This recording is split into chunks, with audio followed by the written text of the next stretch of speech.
of these live shows, we are going to do a roundup. Yeah, a roundup of the football weekend. Yeah.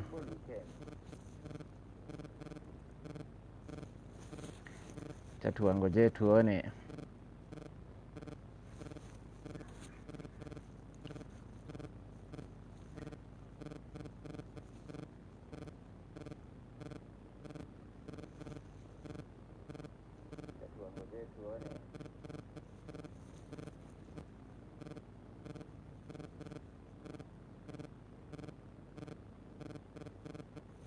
I don't know where that noise is coming from.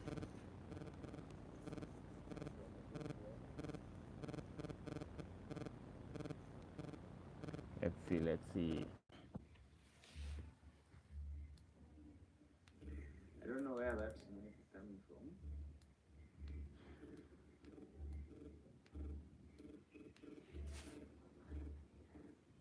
Let's see. Yeah, nikaa imepotea.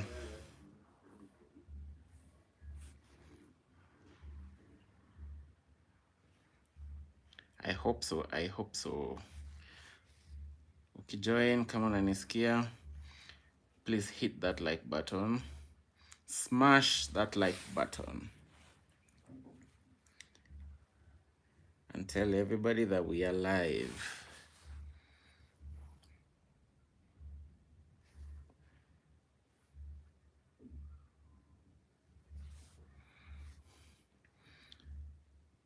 Yes, sir.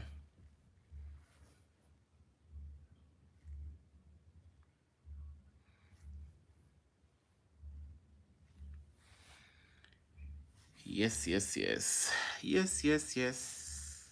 Kulikuwa na show ingine ilikuwa inakujanga kwa TV. To Whoopi. So alikuwa anasemanga whoop whoope. So okay, wazee in the house.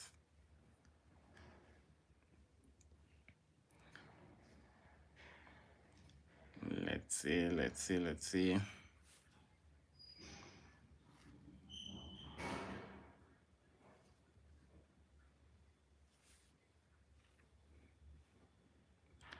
Live.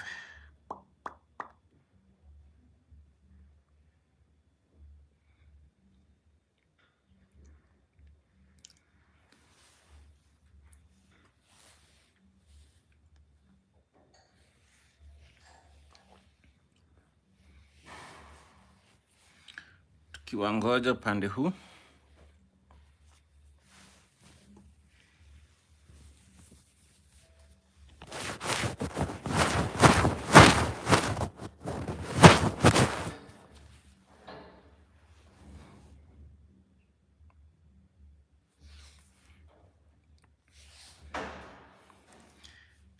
Alright.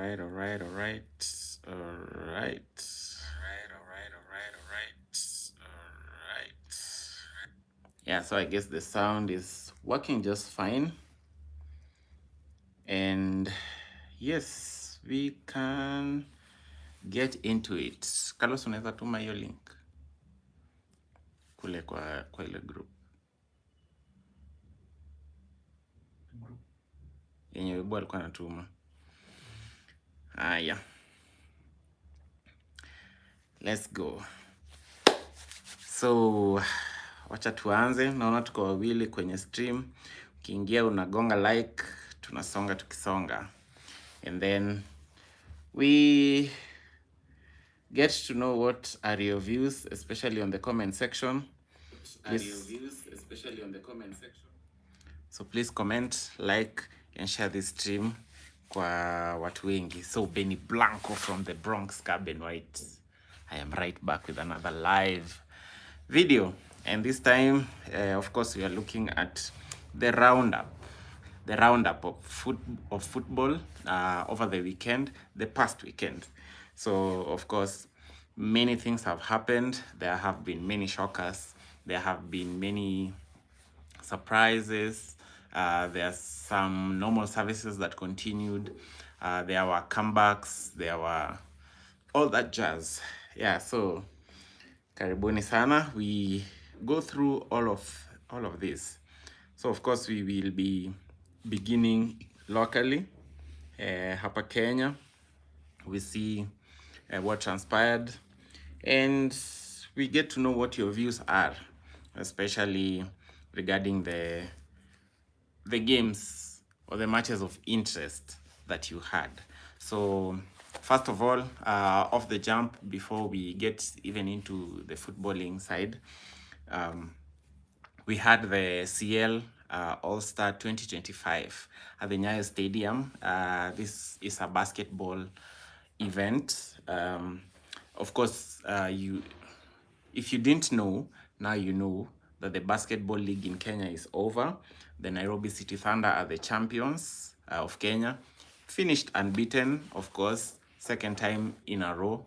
So they're absolutely cruising, and they'll be representing Kenya in the road to BAL, which is starting off soon.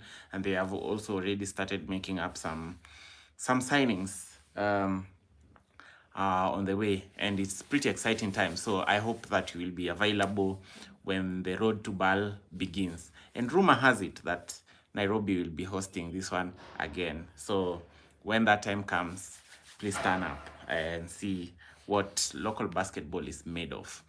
Yes, aside from that, now we head into football. And before you even catch on the Kenya Premier League, stuff happened. Yeah, stuff happened in the CAF Confederations Cup and also in the CAF Champions League. And there were interesting results. Of course, there were no clear winners, but there was a bit of drama. So this is what happened. First of all, just to clarify, within CAF competitions, the away goal rule still applies. In other confederations, the away goal rule isn't there anymore. But as it is right now, for the CAF region, things are still up, yeah, and away goal rules apply. And this is what has helped Kenyan teams. So of course, you know, Kenya is being represented by Kenya Police FC in the CAF Champions League, and then in the CAF Confederations Cup, Nairobi United is representing Kenya. And of course, you know, Nairobi United, by virtue that they absolutely fist up Gor Mahia to win was it the Mozart Bet Cup, ama ilikuwa ishabadilika jina? Back in the day, ilikuwa inaitwa Moi Golden Cup. So Nairobi United won that game and so got the rights to represent Kenya in the CAF Confederations Cup. And for all it's worth, at least both Kenyan teams qualified.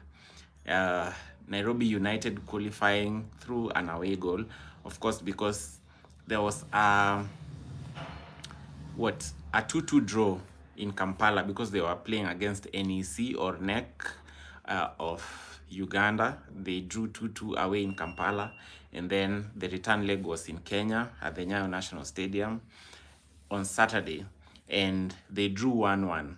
And of course, the goalkeeper, Nairobi United goalkeeper, making an absolutely exquisite save to keep Nairobi United in the game. And then they ended up qualifying on away goal rule. And then where drama was between Kenya Police FC and Nairobi United. So if you have been online on TikTok, on X, especially those two platforms, you do realize that there has been like a war between Kenya and Somalia. But well, it wasn't really a war because Somalis were not fighting, but because Kenyans were angry. Yeah, why were they angry? Because there was someone who, or some people who desecrated the Kenyan flag during the Mogadishu City Club, MCC, who were in Kenya to play up against Kenya Police in their home fixture. So this is what happened. In Somalia, there is no approved stadium, but there is no CAF approved stadium to host Kenya Police against Mogadishu City Club, MCC. So what happened is that Mogadishu City Club decided to have their home matches played in Kenya. So essentially, Kenya Police played away at home and then played home at home. Yeah. So this is where the drama is. In the first leg, where Mogadishu City Club was hosting, Kenya Police won that game by 3 goals to 1. Yeah, and you're expecting that probably Mogadishu City is an easy team to beat up and shock unto you and shock unto us, because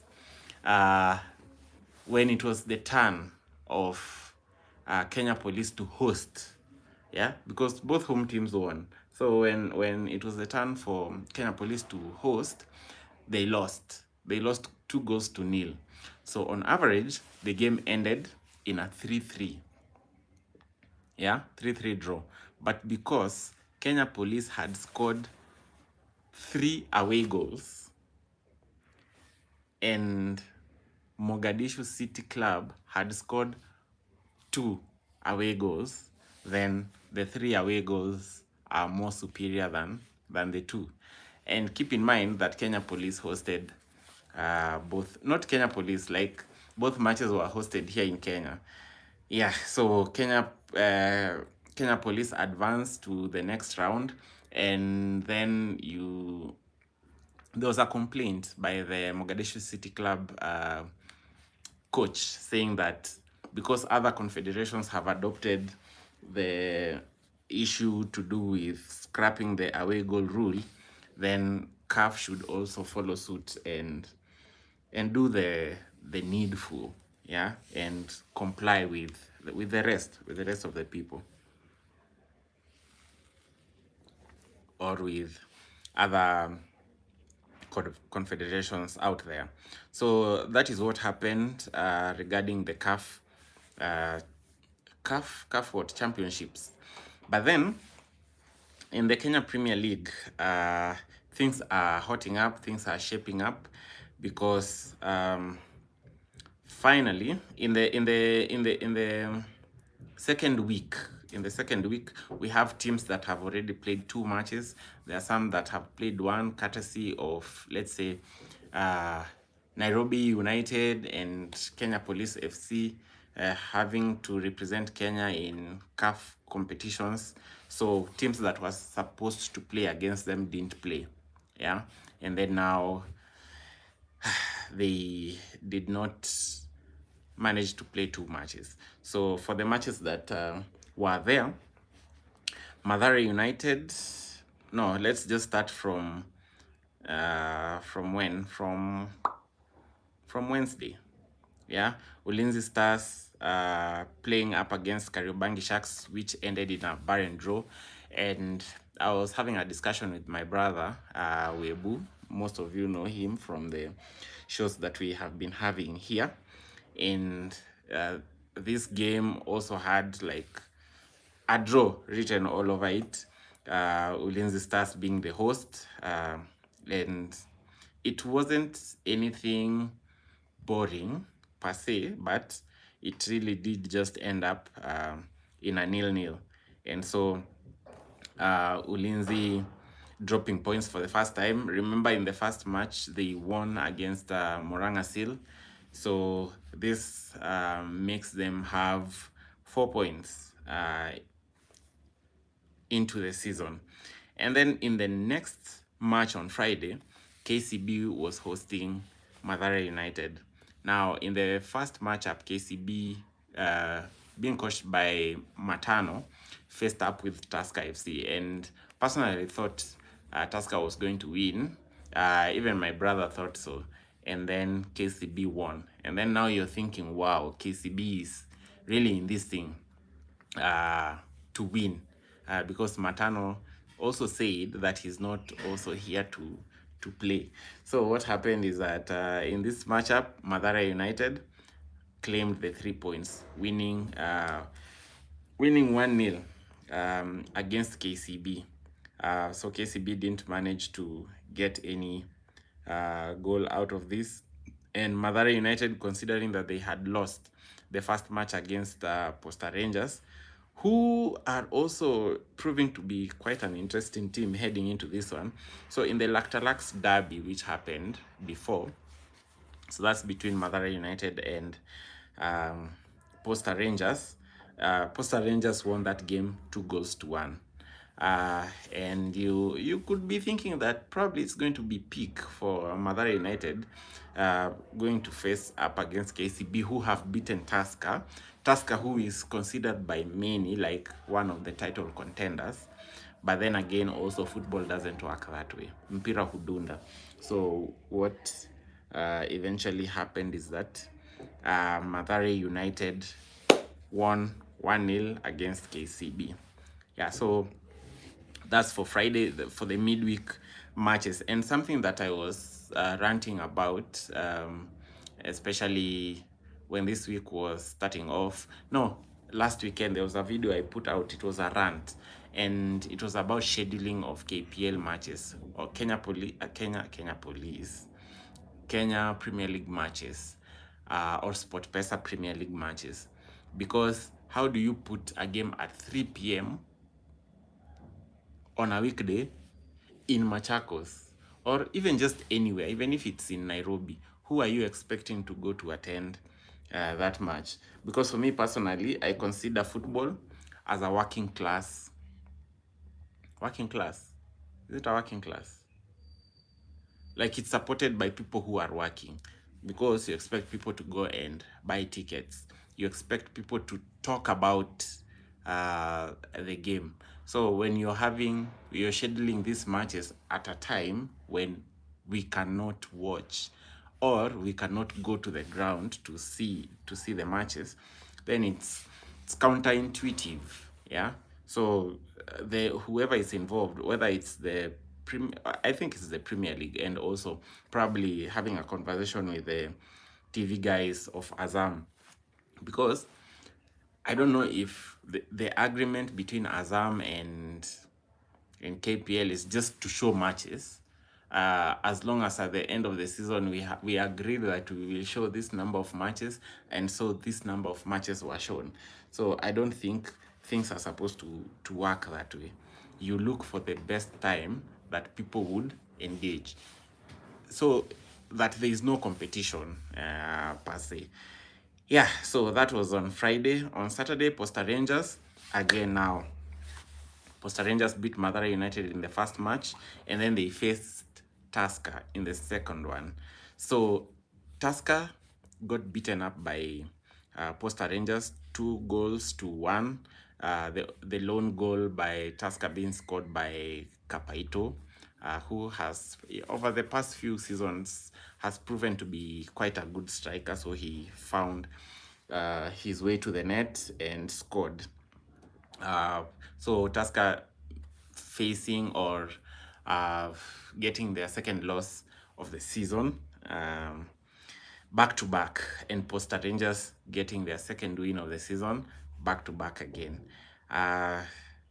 So this puts them 100% perfect, together with Shabana, who we'll talk about, and then also Mara Sugar, 0-0 against Kakamega Homeboys, and Sofapaka falling to Gor Mahia at the Dandora Stadium by 2 goals.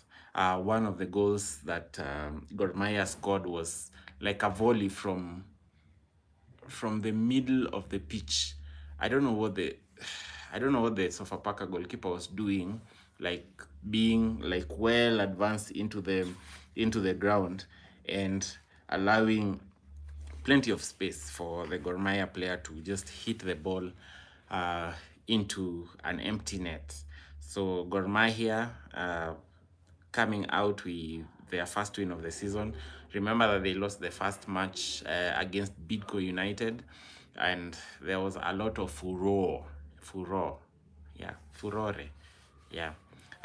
the fans, arguing about even the lineup and just the mentality of the squad. That Gor Mahia should not be losing that kind of a game, especially given that they are way superior and they just bought everyone and their dog. It's like they were collecting the Infinity Stones. Man, like who? Like that guy. Not the I am inevitable. I am inevitable is Iron Man. The next guy, who was it?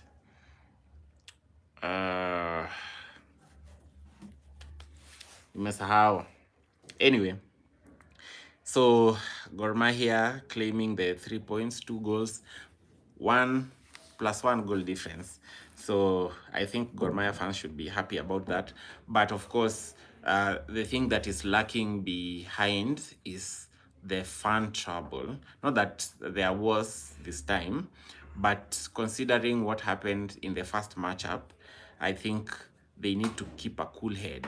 Yeah, a cool head and probably a warm heart too. That I learned from ALX. Yeah, a cool head and warm heart, so that they should always know that in a game of football there is always a win, a draw, or a loss. Yeah, and then on Sunday, Moranga Seal finally won against APS Bomet 2-0. They were the away team. Remember the first matchup they lost against who? Moranga Seal against Ulinzi 1-0. They fell 1-0 to Ulinzi Stars. Bidco United and Kenya Police was postponed. Nairobi United and FC Leopards was also postponed because of those CAF championships. And then finally what? Bandari was hosting Shabana in Mombasa. So Bandari are no pushovers. They are a good team. So you are expecting them to be amongst some of those top teams around. So hosting Shabana in Mombasa, you would expect that there would be a good matchup, and a good matchup that was. But eventually Shabana won 1-0, keeping their record still perfect. Mishira scored the goal for Shabana, which ensured that they collected the maximum points. So now they are on 6. And it's good times. It's good times to be a Shabana FC fan. Remember what happened in the first matchup is that they were collecting up fake jerseys, yeah, and banning them. Which was showing that maybe the fans are doing something good for the good of the club. But for me, I will never blame the fans. I don't think like fans intentionally just go out there and just start looking. Is this a fake jersey?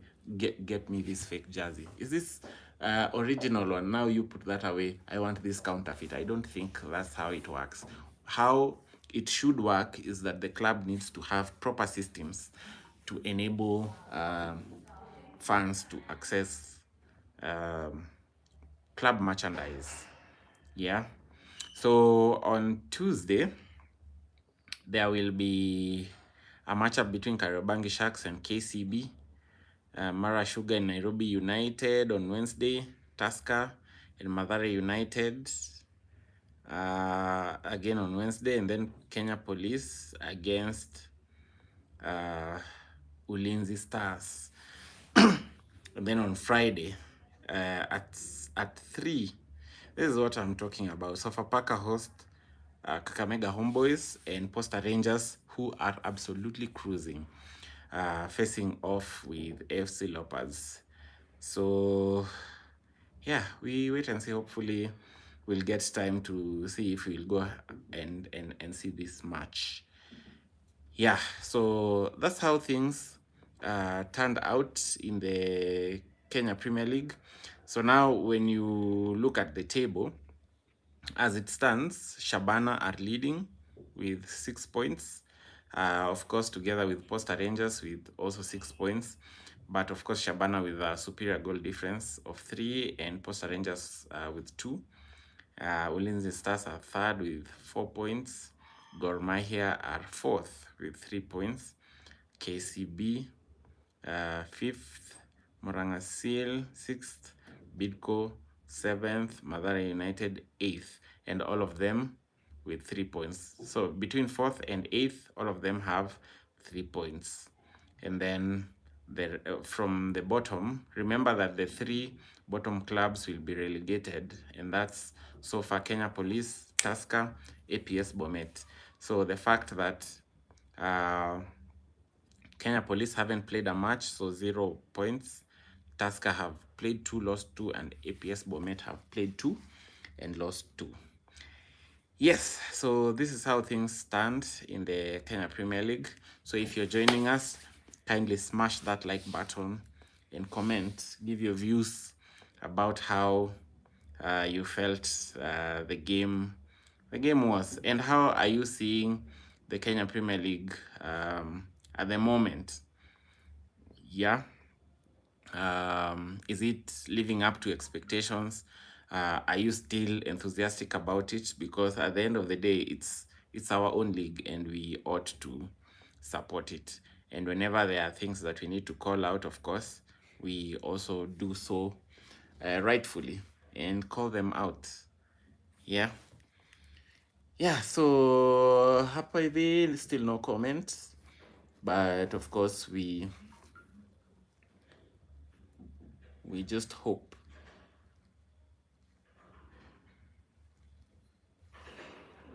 that things are living up to our expectations. Yeah.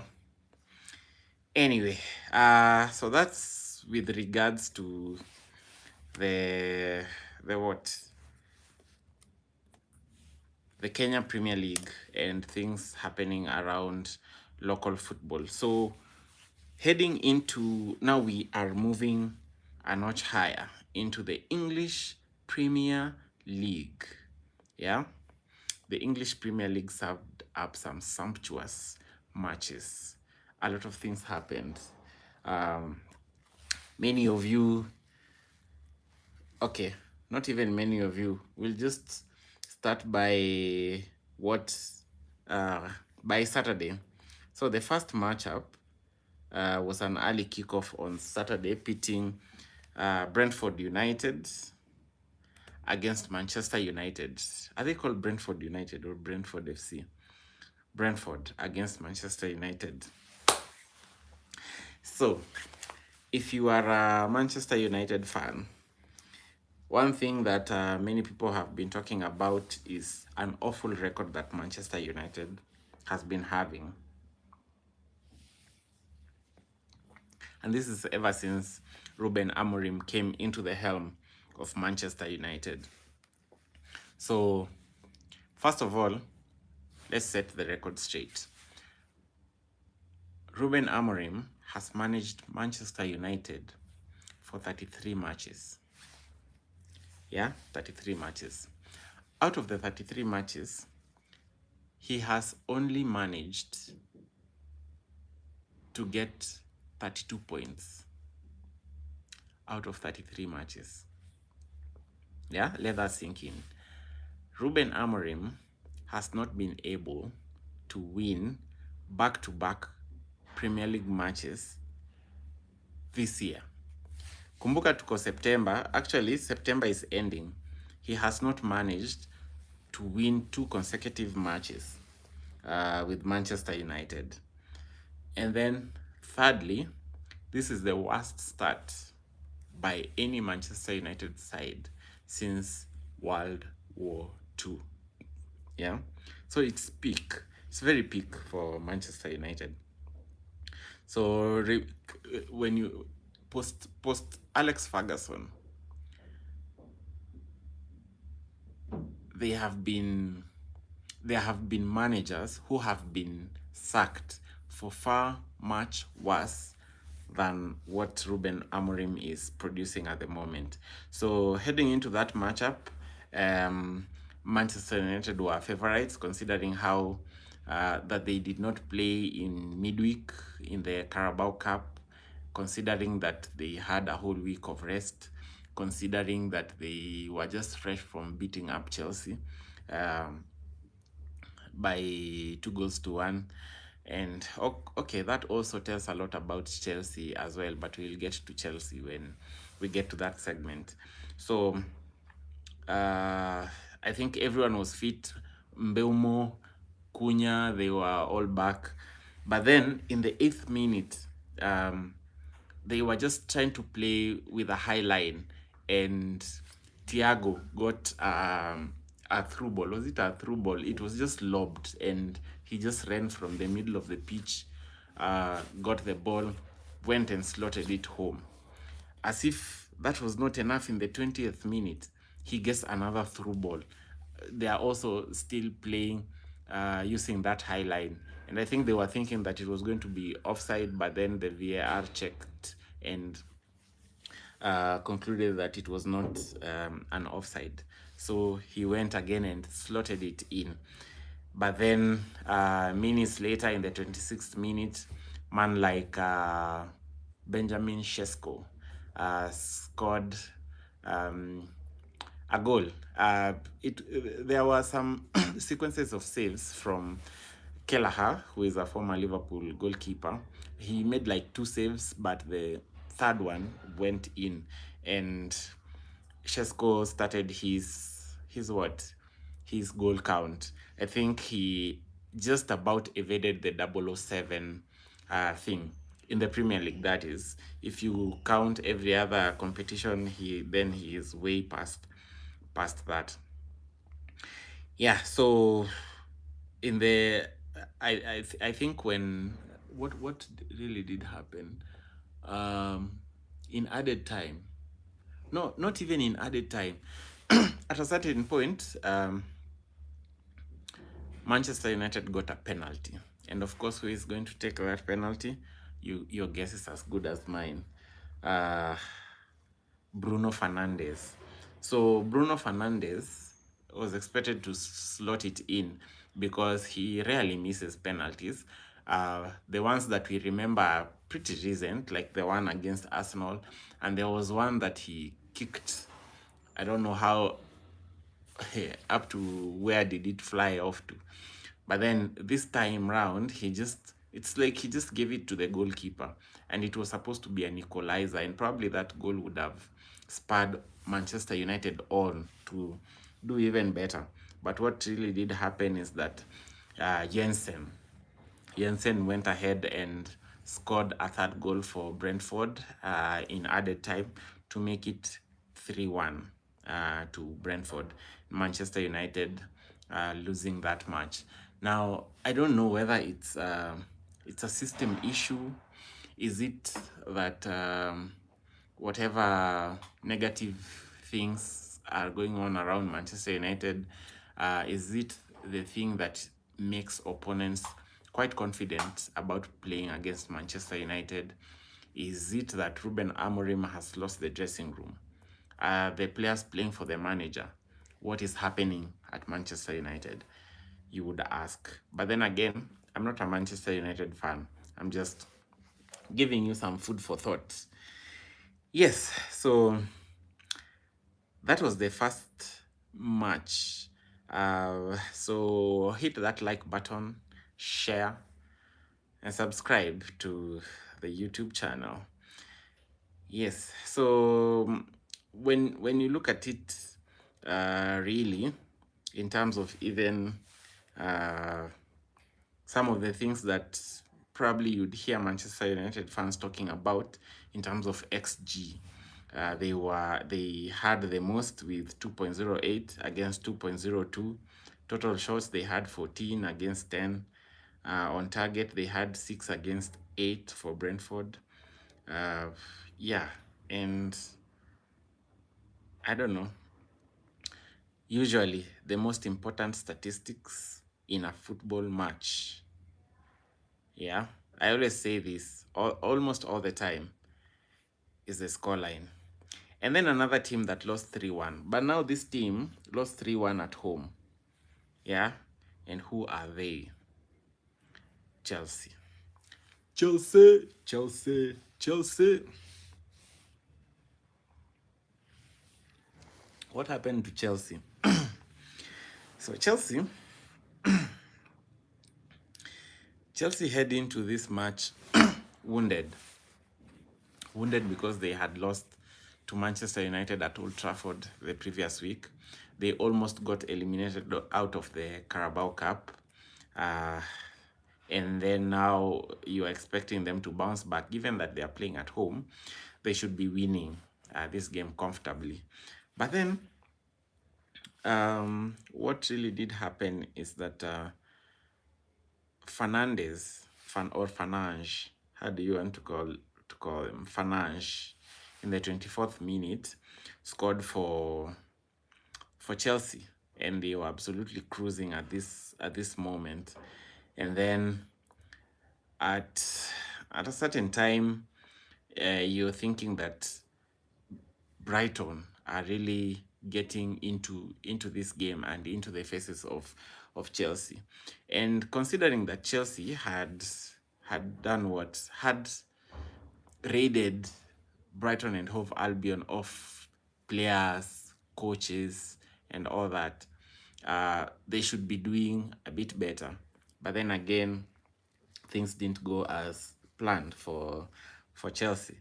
So okay, I've just mentioned one goal for Chelsea, and I'm saying things didn't go well for Chelsea, because in the 53rd minute, Chalobah got sent off. He got a red card, and so they were playing with one man down, and then now Brighton and Hove Albion staged a comeback. And in this comeback, Danny Welbeck, Arsenal agent, he equalized in the 77th minute to make it 1-1. So here you were looking at it as though Chelsea were going to drop 2 points, which was good for rival fans, bad for Chelsea. But then again, in the 90 after added time, because how many minutes were added? I think like 11 minutes were added. The Kuiper scored a second goal, making it 2-1 for Brighton. And then 10 minutes after full time, so in added time, that is, Danny Welbeck added a third goal to make it 3-1. So in the lineups, you had Kukurea, we had Hato and Chalobah. I don't know where. I don't think, was Tosin on the bench? I don't know. No, Tosin wasn't available.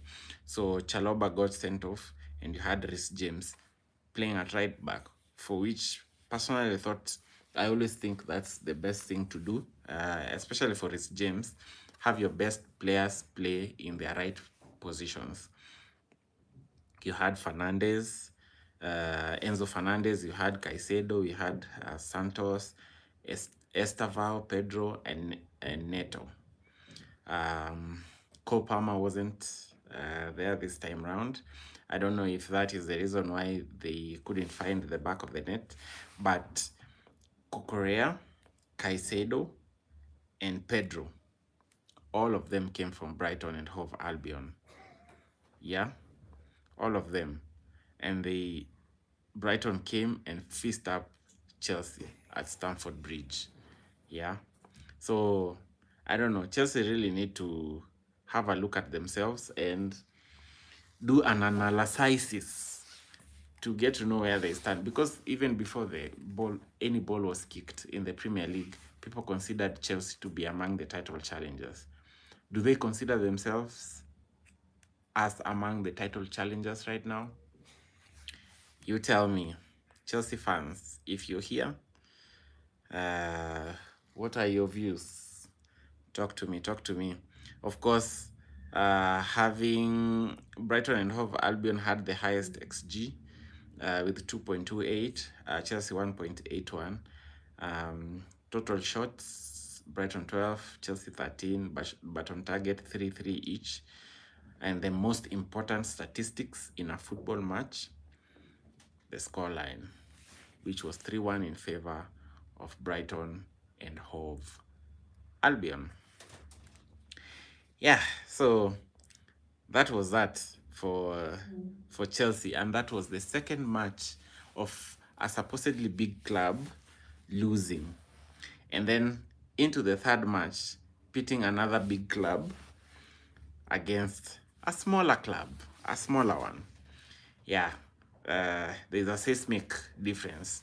The difference between Liverpool and Crystal Palace, it's not even a crack, it's a chasm. So Crystal Palace have been having a number on Liverpool for quite some time, and I don't know, is it because of the coach Oliver Glasner? Uh, is he like, could he end up in one of these top clubs? Let's say like if Ruben Amorim walks, is Glasner one of those coaches that can be considered? But he also seems to love Crystal Palace, because by the time he had lost, remember he had lost who last season? The guy that went to Bayern. Okay, the name is eluding me. He has lost Eze. I think he lost another person, and then he was set to lose Mark Guehi to Liverpool, but then he pulled the plug and said, if you sell Guehi, then I will walk. Crystal Palace listened.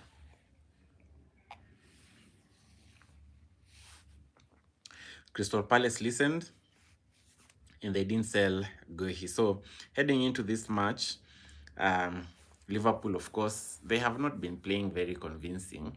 When you look at the wins, you'd actually say like Liverpool are balling. But when you're analyzing the games, you'd know that Liverpool are getting lucky. Yeah, leave alone the. For me, I know there's a champions mentality, but you don't, as a champion, even when you're talking about the mentality, it's not just about grabbing late winners. For me, it's also about killing off the game early. That's also a champion's mentality. Yeah. So some of the results that Liverpool have been getting lately, they have been getting away with murder, if you ask me. So here, Liverpool did lose. So Sa scored in the 9th minute, and then okay, whoever kept Liverpool on the game is Alisson, because in that first half the game should have ended 5-0. Like first half scoreline should have been 5-0 in favor of Crystal Palace, but then I don't know, Alisson just decided to be the best goalkeeper in the world and kept Liverpool in the game. And then you're just thinking, as the game is progressing on and on and on, Liverpool will always come back. They will always find a way.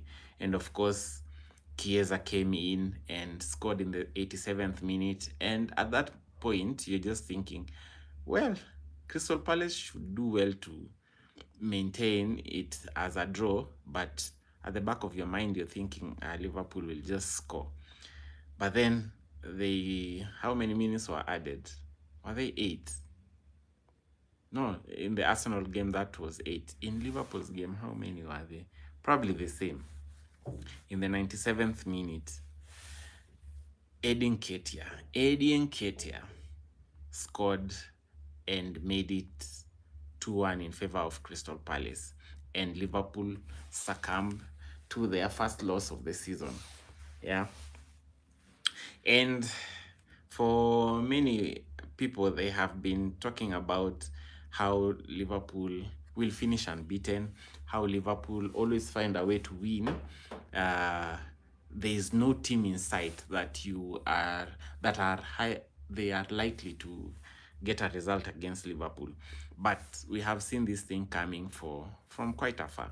So Liverpool losing their first match, Isak not yet on the score sheet, You were expecting that, I don't know, it could be because of match fitness or something. Probably if they had Eketike, who was suspended in this match because of his clumsiness in the midweek game against Southampton, getting yellow carded twice, stupidly for the second one because he removed his t-shirt.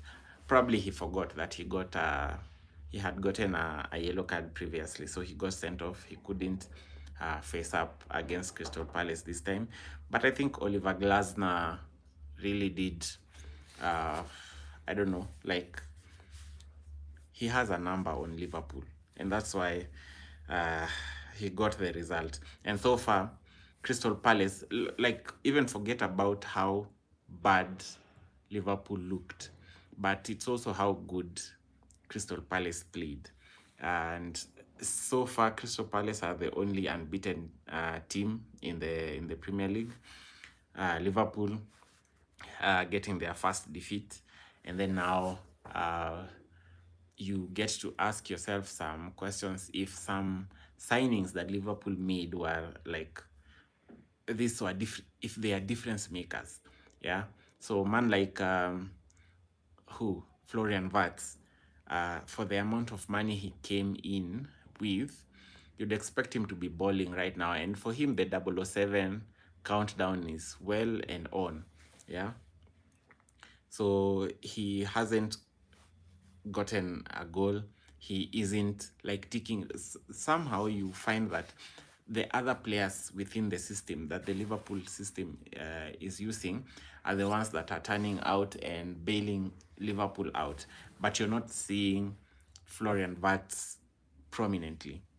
And then in defense, I think if Liverpool fans had complaints about Trent Alexander-Arnold, they will still have complaints uh, against Jeremy Frimpong, because I don't see any difference between the two of them, and the defense has a blunder in it. Is it about time that they just consider playing with Robertson rather than Kakes? Because Kakes is being rinsed, he's being cooked, and who Konate? Hey, Konate got bullied by Mateta. Yeah. So I don't know. Is his head in Liverpool, or he's thinking about Real Madrid? He needs to get his act together, because things are not looking rosy for Liverpool, especially in defense. I think the only standout person there is Virgil van Dijk and Alisson, that is keeping Liverpool in it. So just as the rest, Palace had a higher XG, 2.92 against 2.14 for Liverpool. They had 16 shots against Liverpool's 20, but 7 on target for Crystal Palace and 4 for Liverpool.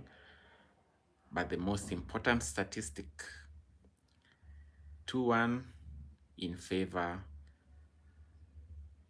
of Crystal Palace. Yes, so that was the third culprit.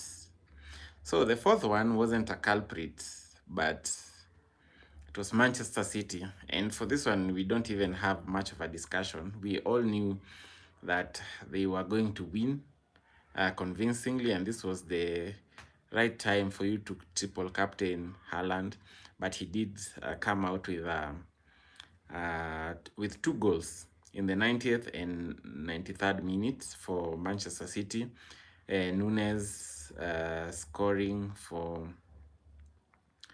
Manchester City in the 61st minute.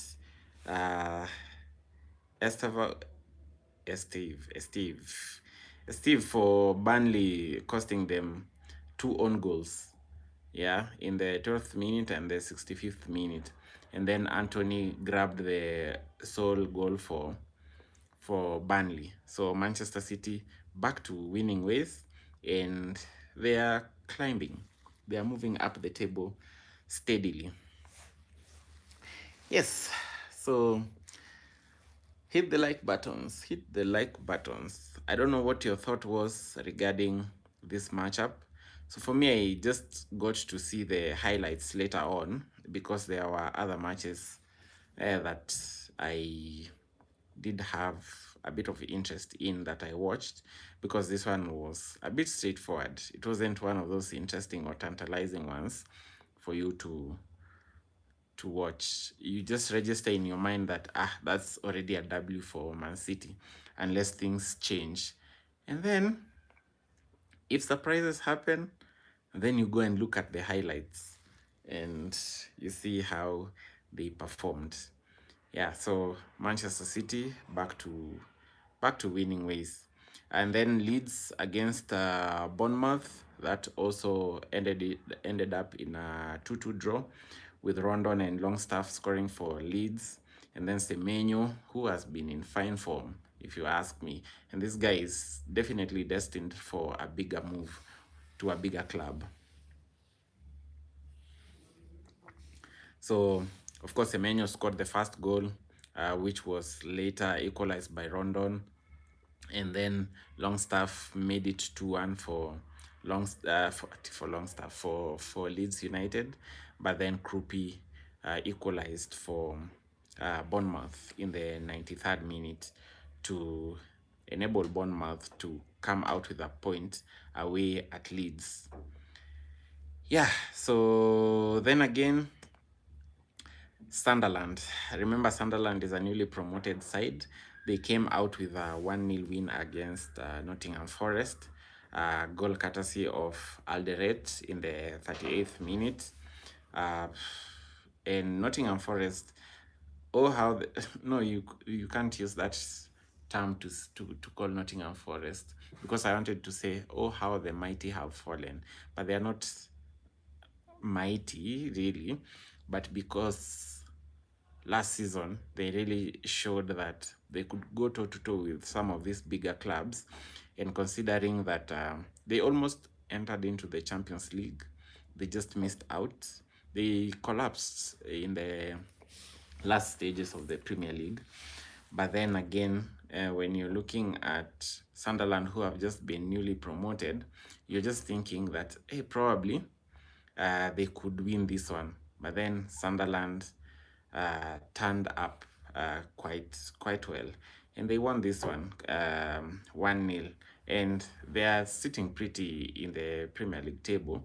We will get to have a look at the table right in the end. And then the other big culprit is Tottenham.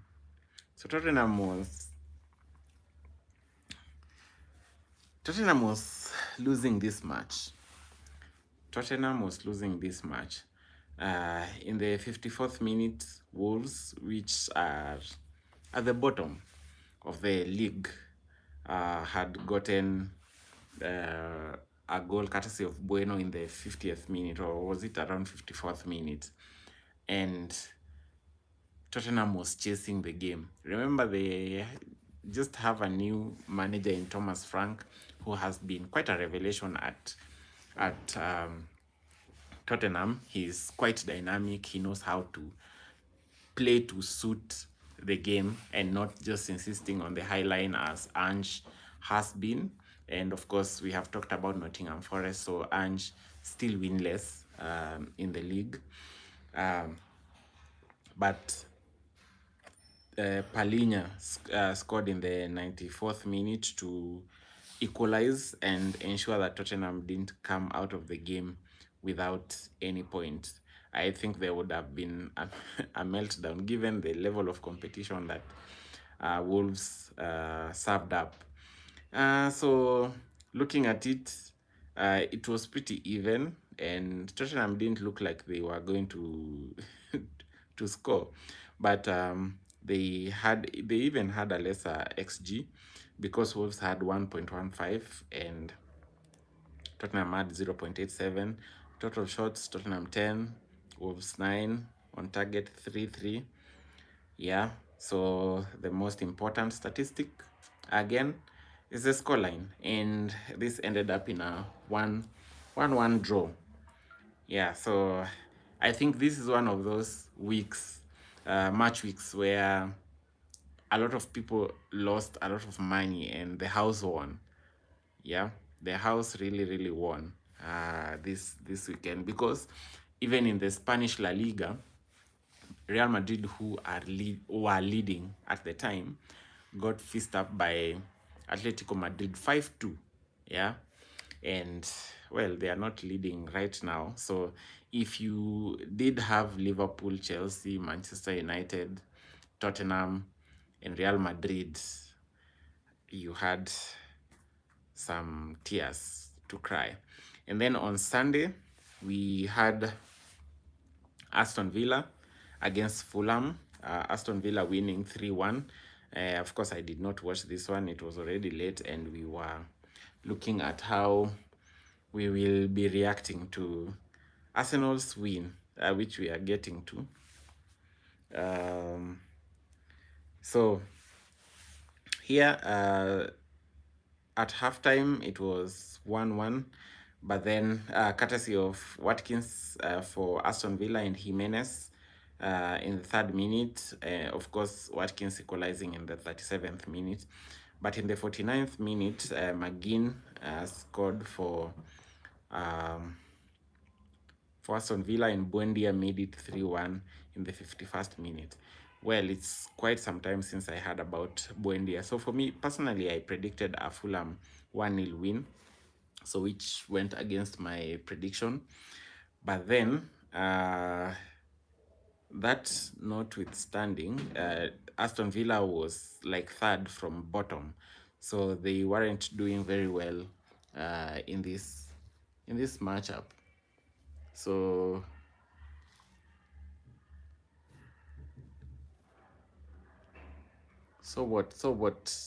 we were expecting that Fulham would do very well in this one, but then again they didn't manage to. So Fulham losing this one 3-1 away to Villa at the Villa Park. So some statistics. Fulham was controlling the possession, but possession without end product doesn't do you any good. Shots, they were the ones asking most of the questions, because on target they were also equal, but total shots they had 11 against 9 of Aston Villa. So that ended up in a 3-1 win in favor of Aston Villa. But then now the big one of the weekend was Newcastle hosting Arsenal. Yes, wacha nishike kopo la maji ama chai, ni strungi, sio maji. Yeah, so over the weekend, the biggest match was between Newcastle and Arsenal. And for this one, of course, Arsenal were going into it as heavy favorites.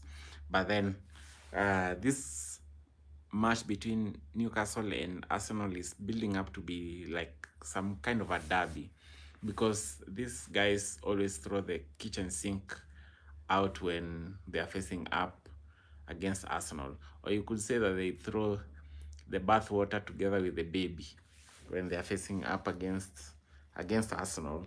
So what happened is that in the, was it the 13th or 14th minute, there was an incident where Nick Pope fouled who? Victor Gyökeres. But then the referee gave a penalty.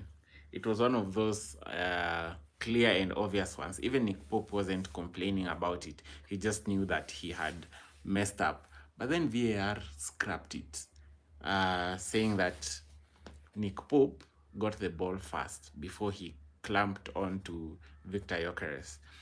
But Victor Gyökeres had, what really did happen is that Victor Gyökeres got attached to the ball, and then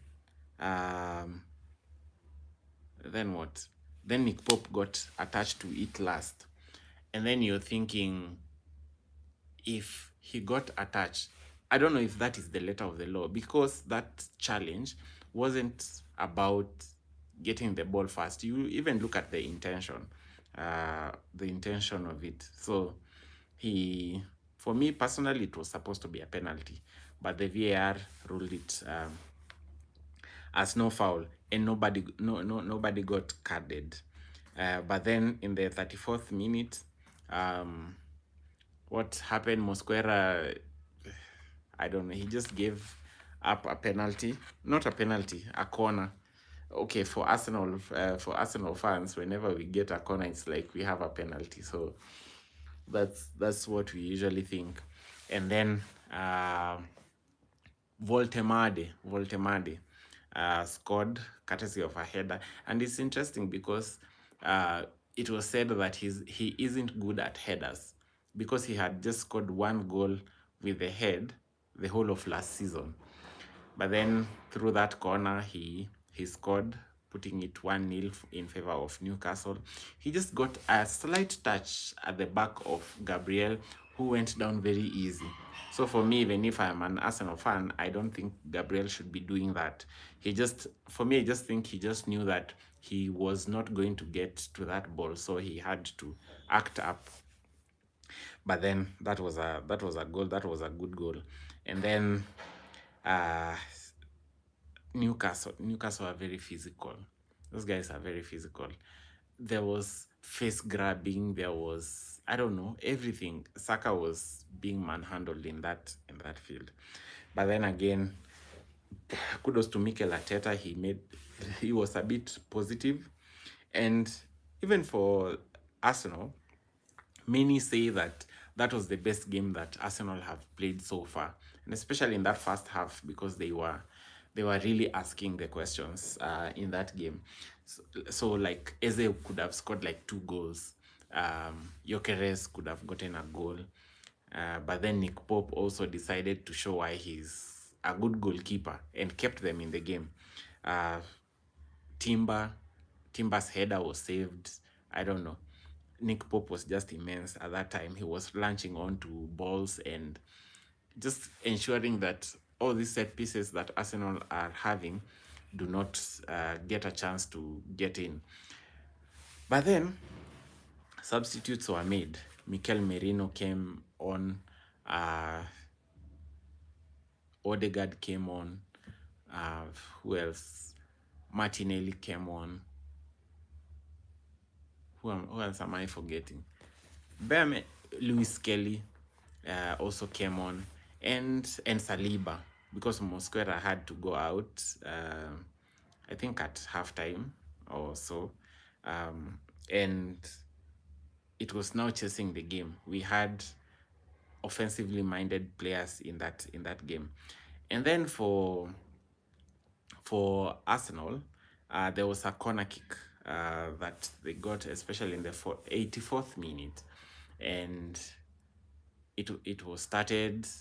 Eze gives it to Rice. Rice slots it in, and Mikel Merino rises, hits the header, goes to the far post, leaves the goalkeeper standing looking at it. I think he thought that it was going to go out, but then it went in, and then it was 1-1, and you're thinking that probably Arsenal were playing out for a draw. And then at the time when the added times were going to be raised, Mikel Arteta raised like 2 hands, signaling 8 minutes and showing that there's still plenty of time to play for. And Arsenal wasn't going to let this just slip by. They were going for a win. But then, they usually say the worst time to concede is just after you have scored. And what did happen? Newcastle players, the substitutes, Elanga came on for who? Was it no, it wasn't Gordon. It was probably Voltemade or someone.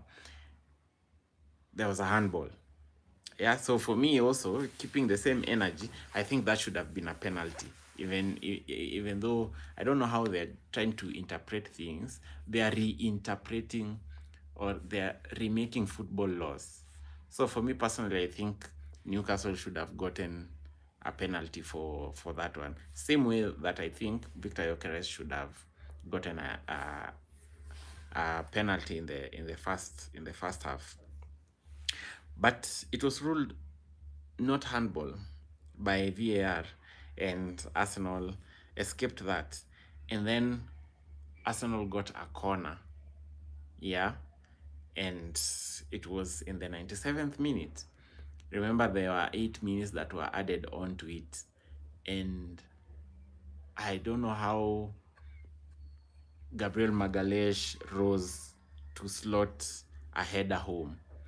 And last season, if you were keen on the league, like when things were down and out, Arsenal produced winners through corners, and the man who was responsible for that was Gabriel Magalhaes, or Magalhaes. Yeah, so he rose, yeah, and slotted it, giving Arsenal a good win. And I think the same energy that people use for Liverpool, saying that this is champions mentality, should also be said of Arsenal. Going to St. James's Park, which is a difficult ground, and Liverpool fans know that, which is a difficult ground, and went, controlled the game. You know, for most part, Liverpool was chasing, but Arsenal controlled that game, yeah, and won. So that was 2-1 in favor of the Arsenal. So for all that, of course, tonight there is a game between Everton and West Ham that is currently ongoing. I don't know what the scoreline is right about now. Let's see. So as it stands, Everton are leading in the 18th minute, courtesy of Michael Keane and James Garner providing the assist. Yeah, so Michael Keane putting Everton 1-0 up, and they are cruising at the moment.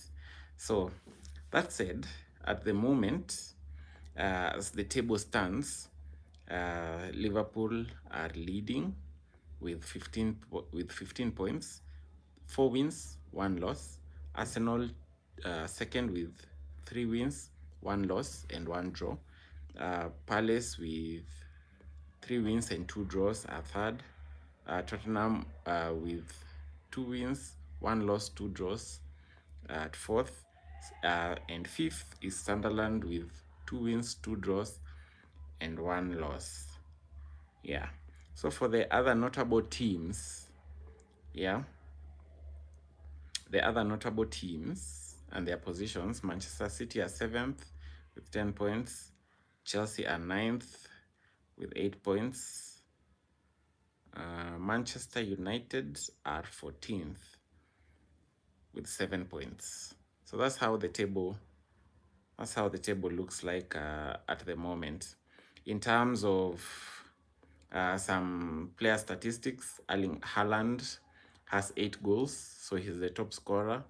And then Igor Thiago, Jadon Anthony, Antoine Semenya are second with 4 goals each. Hugo Ekitike, Enzo Fernandez, Wilson Isado, Ismail Assar, Victor Gyökeres, and Richarlison all have 3, closing up the top 10. And then for the assists, Jack Grealish has 4, Granit Xhaka, El Hadj Malik Diouf, João Pedro, Mohamed Kudus, Jeremy Doku, Jeremy Doku. They all have 3 at number 2, and then number 7 we have Yankuba Minte, Jordan Henderson, Pape Matassa, and Ricardo Calafiore with 2 assists each. Yeah, and for the clean sheets, Nick Pope still has 4 at number 1, and then Robin Ruiz, George Petrovic, Guillermo Vicario, Dean Henderson, and David Raya all have 3 clean sheets. And then Robert Sanchez, Lucas Perry, Alison Becker, and Jordan Pickford all have 2 clean sheets. yeah, so that's how things stand at the moment in the English Premier League. I don't know what event fascinated you over the weekend. I don't know which things stood out, what incidences were particularly interesting to you or shocking to you. And heading into this other match week, what is the expectation? Do you expect bounce backs? Do you expect same old script to continue? Yeah, so I am really glad and I'm happy that you decided to set your time aside to watch this live stream, live cast, live, okay, whatever this is. Oh, I have another that I used to say, whatever this is. Anyway, do me a favor, please, and hit that like button, subscribe to my YouTube channel, and share this stream widely so that we grow as a community. Yeah. Anyway, that's all we have for you today. Until next time, bye bye.